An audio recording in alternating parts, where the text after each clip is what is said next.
اللہ کے پیارے رسول علیہ السلام نے فرمایا رزق بندے کو اسی طرح تلاش کرتا ہے جیسے موت بندے کو تلاش کرتی ہے۔ غربت کے ہاتھوں پریشان ہونے والے اور یہ کہنے والے کہ کئی کاروبار شروع کیے ہیں میرا چلتا نہیں، جو قدم آگے رکھتا ہوں پیچھے جاتا ہے، وہ یہ اس حدیث کو ذرا سنیں اور اپنے ذہن سے ان ساری آزمائشوں کو نکالیں۔ اللہ کے پیارے رسول علیہ السلام نے فرمایا رزق بندے کو اسی طرح تلاش کرتا ہے جیسے موت بندے کو تلاش کرتی ہے۔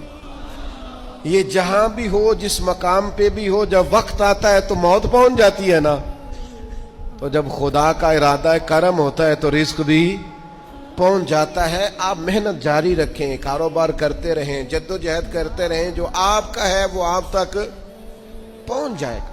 اپنی زندگی میں حقیقت پسند بنے، یہ ایسے ہی دوسروں کے پیسوں پر موج کرنے کا ارادہ ترک کر دیں، کسی اور کے گھر جا کے پیٹ بھرنے کا خیال اپنے دل سے نکال دیں، حقیقت پسند بنے، جو آپ کا ہے وہ انشاءاللہ۔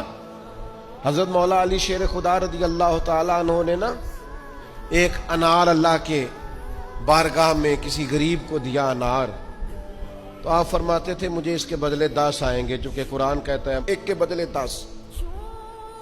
تو دروازے پہ ایک شخص آئے دینے کے لیے، دیا آپ نے، تو ایک شخص صاحب انار لے کے آئے، تو انہوں نے مولا علی شیر خدا کو 10 دیے۔ آپ فرمانے لگے یہ